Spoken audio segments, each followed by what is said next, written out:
Hey guys, it's Bree, and today's spoiler-free review is going to be on The Ruins by Scott Smith. You may have heard of this on quite a few recommended lists for spooky season horror reads. It's supposed to be fantastic.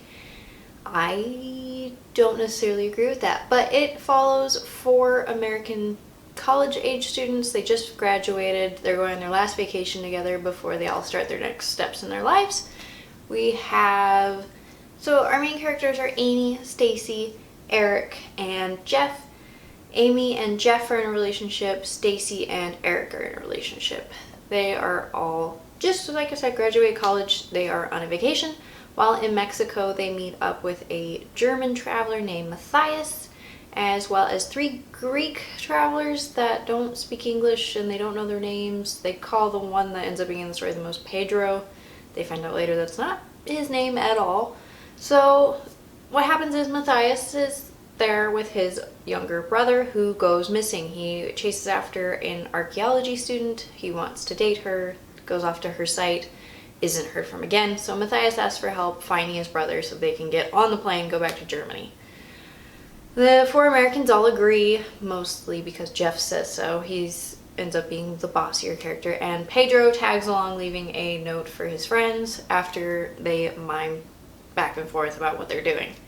And basically they end up trapped on this hill with a village of Mayans keeping them there. And unfortunately there's an evil presence on this hill.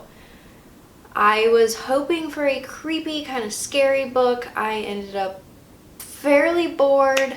All of our characters are very stereotypical. You have Stacy, who's, let's just say, the ditzier, more promiscuous character. You have Amy, who's supposed to be kind of the shrew, I guess. She's a little uptight, constantly upset about something. You have Jeff, the know-it-all, who's gonna fix everything, and then you have Eric, the funny guy. They don't go past those stereotypes. They stay firmly rooted in them until the end. And my favorite character that I would have liked to see develop far more was Matthias. He seemed the most interesting. He was a little quiet. You thought maybe his thoughts would be interesting, but since he's not part of that core friend group, we never know what he's thinking. We just see him in different scenes, and he's the least stereotypical. And then poor Pedro, that character, we have no idea what he's thinking ever. He's basically the punching bag of the story. And because he doesn't speak English, we don't know what he's thinking, we don't know what's going on. He just is, and then unfortunately is not anymore.